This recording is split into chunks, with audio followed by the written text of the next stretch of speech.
Hi, this is Moumita Rahman, the immigration attorney here to help you navigate the complex world of immigration. In today's video, I will discuss hardship waivers and what qualifies as a hardship.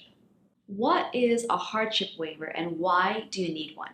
In immigration law, there are certain things you may have done in the past that require a waiver or a pardon from the government before you can be approved for a green card. A waiver may be necessary if you have ever committed fraud to get an immigration benefit, or if you have unlawful presence, or lack a legal entry into the US, or if you've been convicted of certain crimes. Whatever the reason may be, almost always you must prove that your US citizen or permanent resident parent or spouse will suffer extreme hardship if you are not granted the waiver. There are only certain waivers where your US citizen child may be considered a qualifying relative for the purposes of proving extreme hardship. But for the majority of applicants applying for a hardship waiver, their qualifying relative will either be a spouse or a parent who is either a US citizen or a resident. So, what qualifies as hardship? When you submit an application for a waiver, focus on including as many factors of hardship to your relative as possible. Remember that the inquiry is not on how hard your life will become, but how hard your relative's life will become if you are not here.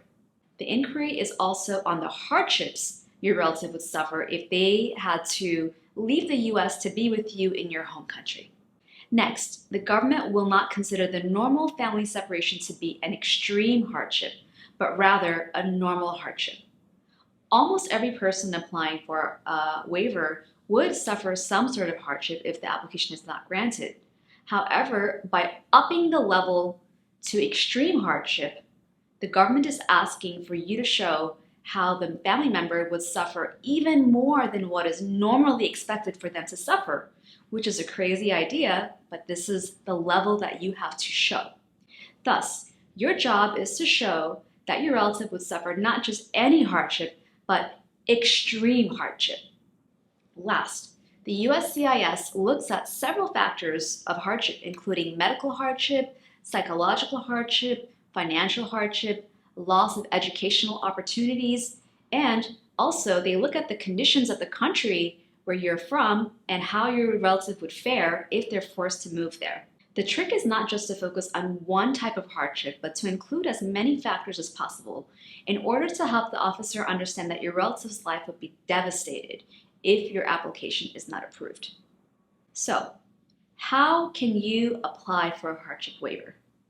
The process of applying for a hardship waiver will depend on whether you are applying for a green card or whether you're defending yourself from removal in immigration court. It also depends on what type of waiver you need and whether you have a lawful entry into the US. It is best to speak with a qualified immigration attorney to find out the best way for you to move forward in your immigration journey. This has been a video on hardship waivers. If you would like to find out if you are eligible for one, please feel free to give us a call to get set up for a consultation. I'm Moumita Rahman, the immigration attorney here to help you navigate the complex world of immigration. See you next week. This video is for informational purposes only and does not constitute legal advice. For proper legal advice on your case, please call us to set up a consultation.